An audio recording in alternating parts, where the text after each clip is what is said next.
สบายดีสบายดีสวัสดีพ่อแม่พี่น้องสุขุทุกคนยินดีต้อนรับเขาสู่สองบาสุขคนดีๆเด้อพี่น้องมื้อนี้เฮากับสิมารีวิวจักตัดหญ้าเฮาเนาะพี่น้องหรือว่าจักตัดเขาเฮาอันเห็นพี่น้องคอมเมนต์มาว่านี่รีวิวตอนตัดให้เบิ่งแหน่พี่น้องเพราะว่ามื้อบ้านนี้เฮาถ่ายคลิปไปเนาะอีพอเราตัดเขาอยู่แถวนี่แหละพี่น้องอัน FC ก็ว่าอยากเห็นตอนตัดมันสิเป็นแนวอะไรมื้อนี้ก็สิมารีวิวจักเลยพี่น้องเครื่องตัดหญ้าของเรามันเป็นแนวอะไรเด้อพี่น้องเป็น FC ถามหน้าหลายก็คือเครื่องตัดหญ้าปกติเนี่ยแต่ว่าทางเล่าเขาเจ้าสีมาปรับแต่งเนาะก็คือใส่ตะแกรงตัวนี้พี่น้องตะแกรงตัวนี้จะซอยเรื่องเวลาเขาตัดนะบ่ให้เขามันพุ่งไปปื๊ดไปทั่วทิศทั่วแดนนะแต่ก็ใบพัดจะใส่ใบแนวนี้เด้อพี่น้องซึ่งค่อนข้างแบบว่าอันนี้แน่ แบบว่าอันตรายเนี่ยมันแบบมันเสียวๆนะมันเป็นใบพัดอันนี้พี่น้องอันนี้จะช่วยเรื่องการจัดเลี้ยงเขาเจ้ากะผลิตขึ้นมาเองเนาะเครื่องตัดหญ้านี่ก็เป็นของบาซุกปีนี้เอาเป็นยี่ห้อฮอนด้าของไทยพี่น้องของไทยนี่แหละก็สิประมาณนี้ก็ตามสไตล์เครื่องตัดหญ้าทั่วไปนะเนาะแต่ว่าเครื่องจักรตัวนี้นี่สิใส่น้ำมันที่แบบว่าปนกันนะพี่น้องแอดสั่งปนกับน้ำมันอีกอย่างแหละลืมนะพี่น้องเดี๋ยวเราสิเติมน้ำมันแล้วก็ไปตัดให้เบิ่งพี่น้องซึ่งจากตัวนี้ก็ติดง่ายทนพี่น้องเคยซื้อของจีนน่ะมันเพ่ไว้ปีเดียวซื้อใหม่ทุกปีพี่น้องอันนี้พอซื้อของฮอนด้านี่ก็สิเป็นของญี่ปุ่นเนาะแต่ว่าผลิตอยู่ไทยพี่น้องญี่ปุ่นว่าฮอนด้าที่เกาหลีนี่ฮอนไดที่บอกเดี๋ยวติดให้เบิ่งพี่น้อง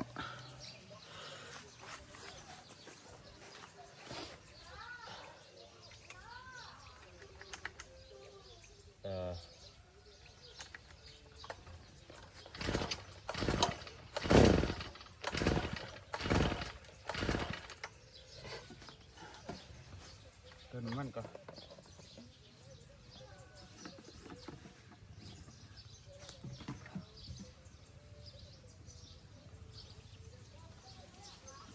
น้ำมันนั่นนี่พอรับปนแล้วหรือว่าแม่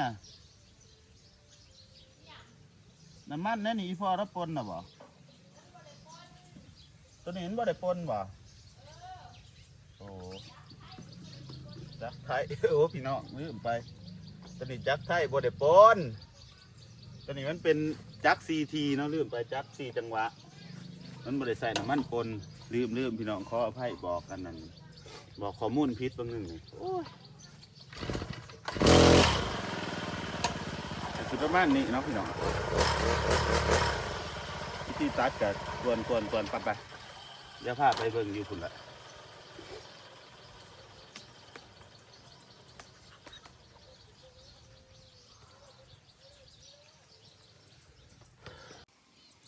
มือนี้เขาก็สิตัดให้นี่พี่น้องหน้าเขาก็ให้ใหญ่เด้ออันนี้เป็นที่พ่อบาสุกตัดไว้เด้อพี่น้องก็สิประมาณนี้กองเขาเวลาเขาตัดโดยการใส่เครื่องตัดหญ้าเนาะพี่น้องเครื่องอันนี้มันนี่ตะแกรงมันนี่บอลนี่มันสิซอยในการเลี้ยงเขาอย่างสี่แล้วพี่น้องปกติเวลาเขาใส่เครื่องตัดหญ้าเขาตัดแล้วมันสิกระเด็นหรือว่าผงสลุสลายไปเลยแต่ว่าพี่น้องแต่ว่าอันนี้มันสิซอยในการนี้เนาะเดี๋ยวสิรีวิวให้เบิ่งโมโหว่าสิตัดแล้วจะบ่เนาะเบิดในนี้ แต่ว่าหนาเจ้าบ่แล้วหรอกพี่น้องเพราะให้มันใหญ่คักดีที่มือนี่อากาศเย็นดีพี่น้องสบายดีมาหอนเป็นไรไปเดี๋ยวเราไปเริ่มตัดอยู่บนได้ดีเอาทางฝั่งนั้นเนาะเบื้องนั้นซะต้นเบื้องนั้นซะวันนี้บาสุกาสิรีวิวการตัดวิธีตัดให้เบิ่งเนาะสำหรับวิธีตัดเราอาจจะถ่ายให้เบิ่งหลายบ่ปานใดเด้อพี่น้องเพราะว่าเสียงจักรมันดังแต่พี่น้องรำคาญให้เบิ่งข่าวๆเอาก็สิใส่อันนี้เกี่ยวเนาะพี่น้องเครื่องอันนี้มันสิเกี่ยวอันนี้เพื่อประคับน้ำหนักประคองน้ำหนักเริ่มแรกก็ติดจักรก่อน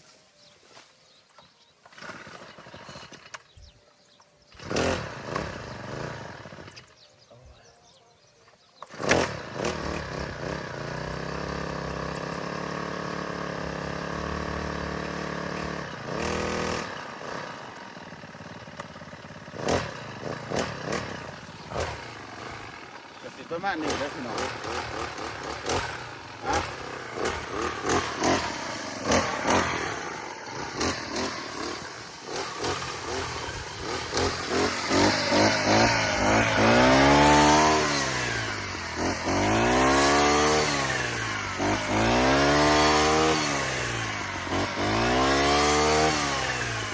ตัดจะสิประมาณนี้เด้อพี่น้อง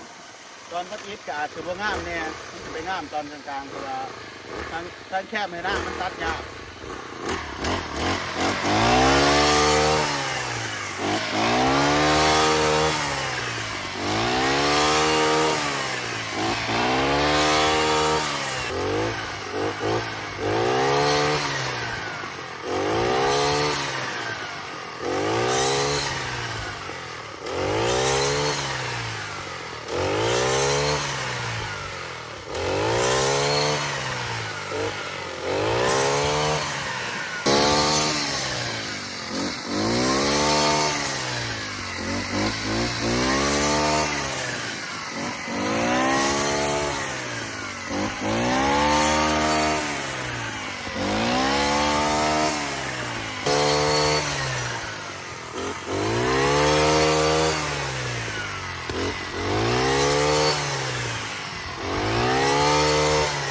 บางคนก็อาจสิถามเนาะพี่น้องว่า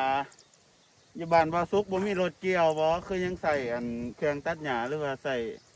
อันเกี่ยวมืออยู่เนาะอยู่บ้านบ่สุกอันเขาบ่ค่อยนิยมกันใส่พี่น้องเครื่องรถเกี่ยวเขาฮะแต่ว่ามันมีเนาะพี่น้องมีแถวแคมทางถนนทางใหญ่เพราะว่าอันรถเกี่ยวเขานะมันไปมาง่ายแต่ว่าบ้านบ่สุกนี่มันได้ขามนำเส้โดนพี่น้องเขาเจ้าก็เลยบ่ได้มาคันเขาเจ้ามามันก็เสียค่าขามเพื่อขามบักนะแล้วเขาบ่คุ้มค่าเขาก็เลยบ่มาคนบ่ค่อยจ้างเพราะว่าหยังเขาใส่อันนี้แทนนะมันประหยัดกว่านะพี่น้องคันจ้างรถเกี่ยวเขาแม่นอยู่ว่ามันแล้วไว้แต่ว่าเขาก็เสียค่าเขาแพงกว่าอันนี้นะแต่ว่าเสียบาทเดียวแล้วเลยรถเกี่ยวเขามันก็สะดวกไปอีกแบบอยู่ที่คนจะเลือกเนาะพี่น้องเนาะคันรถเกี่ยวเขานี่ก็เลยไปตากอีกจังสีนะแต่ว่าเกี่ยวมือเกี่ยวยังจะสีห้าได้ตากเธอเดียวแหละเอาขึ้นเหล่าเลยจังสีนะก็เจ้าก็เลยเลือกแบบนี้ก่อนเพราะว่าชาวบ้านอยู่บ้านบ่สุกเขาบ่มีเวียกอีหยังนะคือเพื่อนบ่สุกนี่ก็เวียกงานกับบ่มีนะสู่เฮาอันเกี่ยวไปที่ละมือดีกว่ากับที่ต่างเฮามีเวียกเข็ดแน่แล้วพี่น้องก็ต่างประหยัดไปเพราะว่าอีหยังแต่เฮาจ้างปุ๊บเฮาก็บ่ได้อีหยังเลยได้นอกจากเขากินเฮาก็ลุกอย่างเดียวคันเฮามีเวียกแนวอื่นแม่นโอเคอยู่พี่น้องพอจ้างอยู่เนาะเขามาบึบบาทเดียวแล้วก็แล้วเลยจังซี่นะอันนี้เขาก็เลยแบบว่าใส่อันนี้ก่อนใส่เครื่องตัดนี่ก็สิไว้ก็เกี่ยวอันใส่อันนั้นก็สิไว้ก็เครื่องตัดอีกเนาะพี่น้อง อยู่คนละแบบกันไปต่อตัดตะมิดบ่งามปานใดพี่น้อง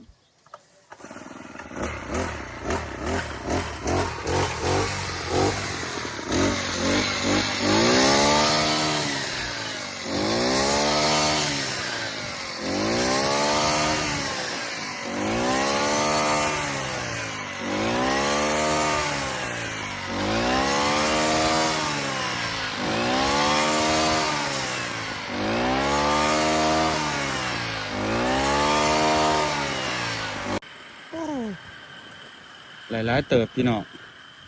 เดี๋ยวพักกินน้ำกันยี่ที่มือนี้อากาศบ่แดดเนาะได้เฮ็ดให้แบบบ่เหมือนปานใดปกติสำนีขึ้นได้นี่มันหอนได้ก็ตัดยามแรงกันเอายามแรงยามเสาส่วนได้ ตัดยากเนี่ยพี่น้องเพราะว่าอันมันมีน้ำเลยเฮ็ดแบบว่าเราต้องตัดดีๆนะเพื่อให้มันวางอยู่ข้างเพราะว่าเราบ่ได้ใส่มือว่างเลยเราใส่แต่เครื่องจักรอย่างเดียวกวาดไปแล้วก็ให้มันตรงกับอันต่อเฟืองเดี๋ยวพี่น้องของบ่สุกก็สิบ่งามปานใดนั่นเลยแต่โอเคอีเนาะเพราะว่าปกติส่วนร้ายมันแต่อีพอตัดพี่น้องบ่สุกหัน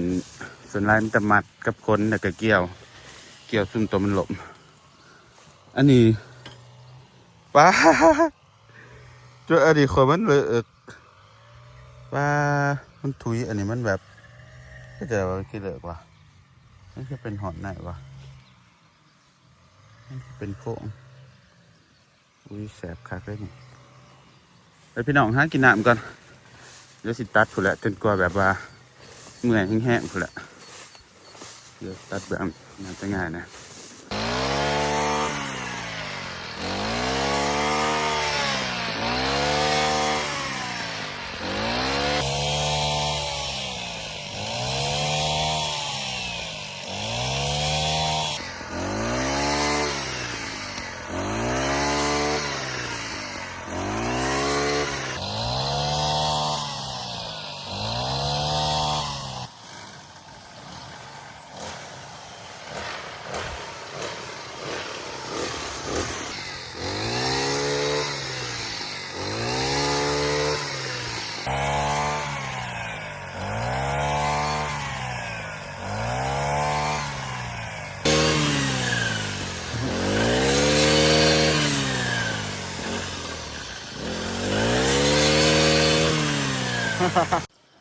ไปพี่น้องพักเที่ยงวันนี้ก็ถือว่าเขาตัดได้หลายเติบเนาะพี่น้องอันที่ว่าสุกตัดมากก็แต่เริ่มแถวนี้แม่นเบิดเลยจนหอดแถวนั้นเนาะพี่น้องแถวเปลืองนี่ก็ได้หลายเติบสะดวกสบายกว่าเฮ็ดเกี่ยวก็ใส่เกี่ยวพี่น้องแต่ว่าขอเสียของจักรตัดนี่คือแบบมันหนัก มันหนักเลยเฮ็ดให้เฮาแบบเจ็บแอวเนาะพี่น้องเพราะว่าเฮาแบกตลอดเวลาเด้แบกตลอดเวลาแล้วก็ขอเสียอีกอย่างหนึ่งคือมันตัดเขาลมบ่ได้พี่น้องมันตัดได้ตั้งแต่เขาที่มันตั้งจังซี่เนาะเขาที่ยืนต้นจังซี่เขาลมนี่มันตัดบ่ได้กับเขาที่แบบว่าห่างเขาห่างนี่มันตัดบ่ได้เพราะว่ามันสิบ่มีต่อเฟื่องว่างจังซี่เด้ว่างอันนี้มันนี่เขาห่างนี่ต้องใส่เกี่ยวอย่างเดียวบ่คือรถเกี่ยวเนาะพี่น้องรถเกี่ยวนี่สิได้แบบเลยทุกเขาก็เขายังก็ได้สะดวกสบายโอ้จะมันหอนพี่น้องเลยดีที่แบบว่ามือนี่มันบ่แดดคือบ้านนี่อยู่หอด11 โมงบ่ได้หรอกพี่น้องตอนนี้ก็11 โมงแล้วเนาะยังเสร็จละยังหาขึ้นกินข้าวแล้วก็ตอนแรกเดี๋ยวสิลงมามัดเดี๋ยวเก็บไว้เนาะพี่น้องทั้งเทื่อคันนี้พอลงมาตัดกับบาสุกสิมัดคันเราบ่เลยลงมาตัดบาสุกสิตัดต่อยเนาะน่าจะแล้วตอนแรกเพราะว่าเวลาตอนแรกมันสิร้ายกว่าเวลาตอนเช้าพี่น้องเพราะยังเพราะว่าตอนเช้านี่มันแดดเด้มันแดดแล้วเฮาก็เมื่อยเฮาก็ต้องขึ้นบัดนี้บ่คือตอนแรกค่ะมันค่ำแล้วเฮาก็ยาวต่อเลยแหละเนาะมันบ่เมื่อยคือตอนแดดเด้หลายเติบหน้าที่เขาย่างก็ย่าง3 ให้บักใหญ่พี่น้องอันตัวนี้ก็บ่ทันได้สุกเนาะแต่ว่าเพื่อตัดทั้งนั้นแล้วตัวนี้ก็น่าจะสุกพอดีมันมีให้หนึ่งที่ยังเขียวอยู่ก็คือให้ตรงกลางตรงนั้นส่วนที่เราตัดบางเสานี่คือให้กกถมตัวนั้นนะพี่น้องให้มาไกลๆพอละก็พอดีตัดออกแล้วก็พอดีแดดพี่น้องก็น่าจะใส่เวลาประมาณอาทิตย์กว่าๆพี่น้องก็สิแล้วเพราะว่ามันให้ใหญ่แต่ก็ฟังเบิ่งว่าอันมันสิสุกพร้อมกันอยู่บ่แบบว่าเราตัดจนนั้นแล้วนะตรงนั้นมันสิสุกอยู่บ่เพราะว่ามันเคี้ยวใช่ไหมใช่นะมันยังเคี้ยวอยู่พี่น้องเลยเราก็น่าจะยังบ่ทันได้ตัดได้ แต่ว่าข้าวหน้าแซงมันสุกไว้พี่น้องแป๊บเดียวก็สุกกระเลืองละการรีวิวเครื่องตัดเข่าก็สิประมาณนี้เด้อพี่น้องโอ้ให้นี่เขางามเด้อพี่น้องเป็นบ่ห่วงเขาเฮางามคักงามแบบงามแห้งไปเจอกันใหม่คลิปหน้าพี่น้องเดี๋ยวมื้อแรงสิลงตัดใหม่อีกหอบแรงเพราะว่ามื้ออื่นนี่ค่าเวียกก็เลยว่าสิตัดไว้กับมื้ออื่นสิไปถอนแขวหมอนัดให้ไปถอนแขวการจะบ่ได้ลงตัดให้นี่ก็ยังบ่ทันแล้วไปเจอกันใหม่คลิปหน้าฝากกดไลค์กดติดตามเป็นกำลังใจให้ส่องบาวสุกในเด้อพี่น้องบายบายลงมาเก็บบักถั่วไปตำกินก่อนบักถั่วก็หลายเอาไปกิน กินกับอันใส่กรอกใส่หยังก็ได้เป็นตลอดให้บักถั่วกกนี่พี่น้องเลยถั่วกินกับปิ่งปลาคักสูตร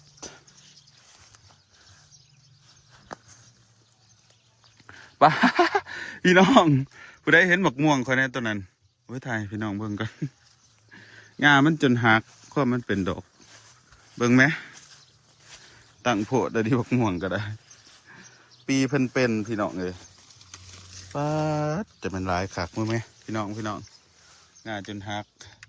เดี๋ยวมือหนามาเกี่ยวเขาสิตำแจ่วมานั่งกินอยู่นี่เด้อคักเลยนี่พี่น้องคักเว้ยเป็นจนงาหัก